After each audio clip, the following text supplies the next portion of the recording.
Hello. Welcome back. We are here still with the Cosmic Wound. We are going into swords. Today is the Three of Swords. So my name is Tiffany. This is the Feminine Inquisition, and this is the back of the Cosmic Womb Tarot. Get in there.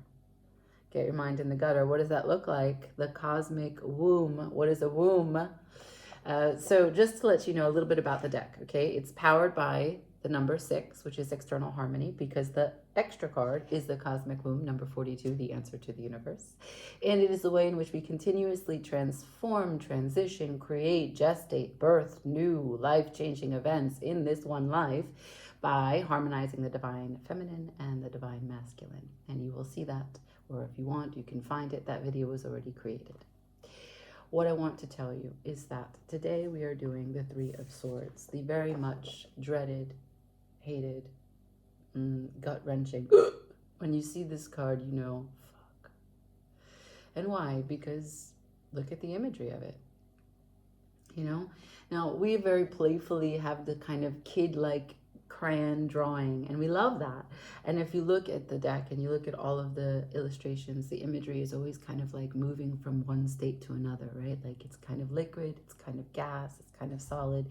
It's always a mix of all three, and that's kind of what we do in this life, right? We are ever changing. But this card is a mental situation of the heart. This is Saturn in Libra.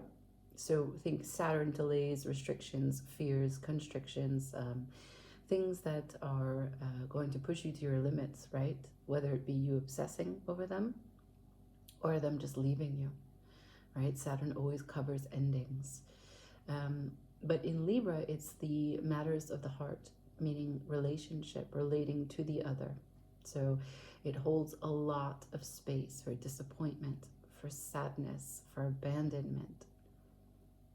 So whereas rose-colored glasses would bring joy, hope, positivity, this is its loyal counterpart, giving all the contrast. But it's mental masturbation or mental gymnastics, because it is the production of those expectations. It is setting oneself up for disaster. Now, if I could give this card a mantra, it would be kill it before it kills you. And why? Because it is the concept in the mind that it could have been any other way that leaves people feeling bereft and hopeless, sad and desperate, right? But if you recognize and accept everything as it is, so all those negative feelings, right? So disappointment, loss, abandonment, this card holds space for you feeling that. And it can be in friendships, it can be in family, with loved ones, with romantic partners, with spouses, but even your dreams. And so each of these swords represents 3 ways that you would have liked to express your heart, but didn't, couldn't, or wouldn't. Normally, and especially on this channel, we talk about how self-reflection can be a catalyst for transforming you, looking at patterns, breaking away from them, and becoming better, right? But in this card, this self-reflection becomes disharmonious with the natural flow of energy between you and whatever relationship it is that this card may show up in. And so inevitably, when the Three of Swords shows up, we have to remember 3 is about internal harmony. And this is swords stuck into your heart. The mind interrupting your heart's communication. So it is going to ask you about your self-love practices. How much of this rejection stems from self-harm? What are your thoughts about yourself in relationship? How do you see yourself as a partner, a friend, a lover, a husband, a father, a mother, an aunt, a sister? What do you anticipate receiving and then hurt yourself that you haven't gotten it? This relates to the mental, the emotional, and the physical distress of not finding what you anticipated in an experience. So I have distress here.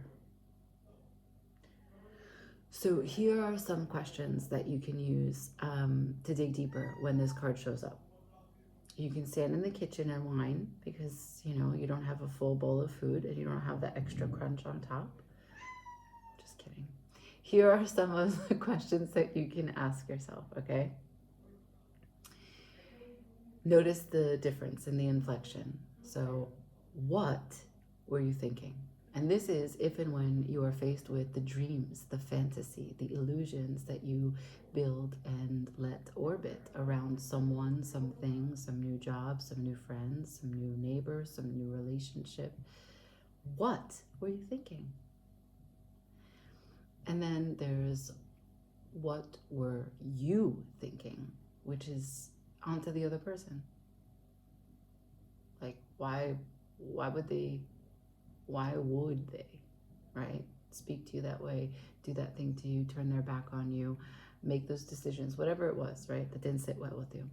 And lastly, what were you thinking? And that's to yourself.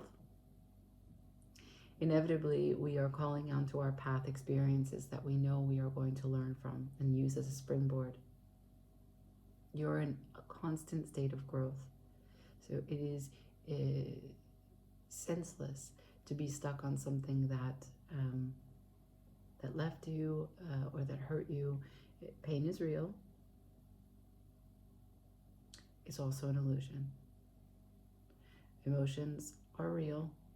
They're also chemically just in the body until you release them. It is the mind interacting with emotions and or pain that allows it to persist, which is why the mantra for this card is kill it before it kills you.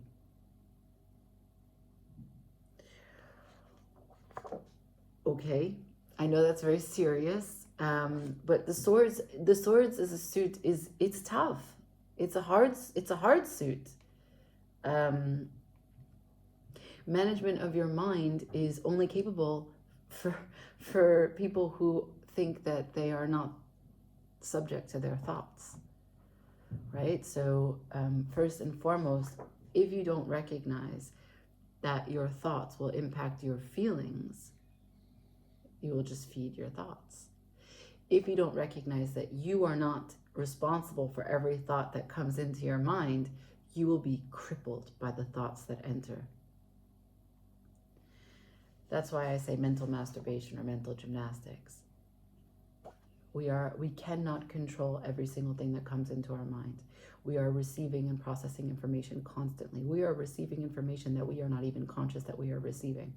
So some of the thoughts that you have are not even thoughts that you're supposed to be thinking, but things that you picked up because you're always open.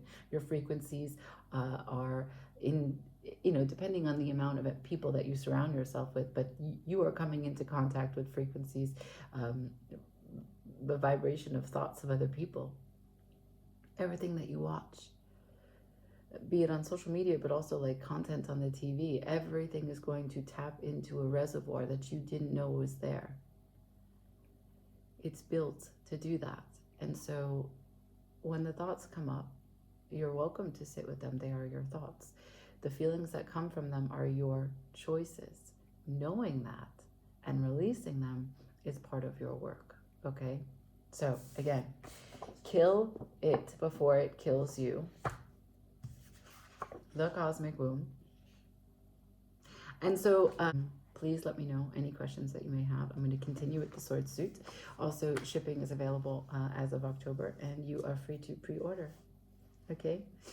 Do what you can to like, share, or comment, just so that we can spread this. All right? Ciao.